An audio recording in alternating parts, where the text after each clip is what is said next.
Question number 1, section B, electric field and charges. Two negative and equal charges A and B. ये हो गया A point, ये हो गया B पॉइंट, दो इक्वल B पॉइंट, थोड़ा लोकेशन पे बना लें, ये रहा B पॉइंट.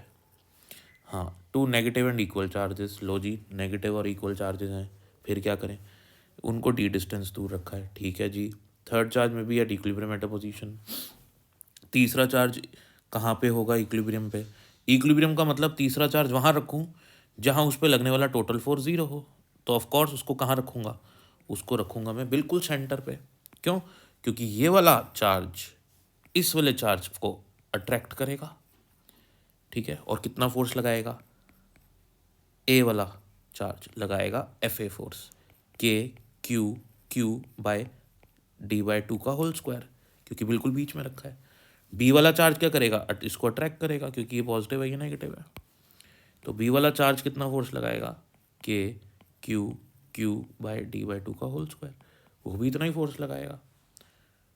तो दोनों फोर्स, एक एफ ए फोर्स इधर लगेगा, एक एफ बी फोर्स इधर लगेगा. तो दोनों फोर्स इक्वल भी हैं और अपोजिट भी हैं. तो नेट फोर्स हो जाएगा इस पे लगने वाला जीरो.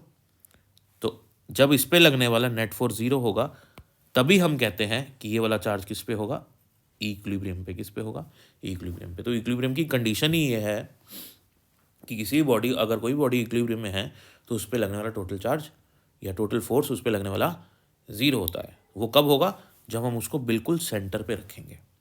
अगर मैं यहाँ पे रखूँगा तो ये वाला जो चार्ज है, ये वाला जो चार्ज है, इसको बहुत बड़े फोर्स से अट्रैक्ट करेगा. और क्योंकि इस चार्ज से ये वाला चार्ज दूर हो जाएगा अगर यहाँ पे रखा गया तो इसका अट्रैक्शन कुछ कम होगा. तो ये दोनों फोर्सेस जो होंगे ये बैलेंस नहीं कर पाएंगे भैया. तो इसलिए बिल्कुल बीच में ही रखना पड़ेगा.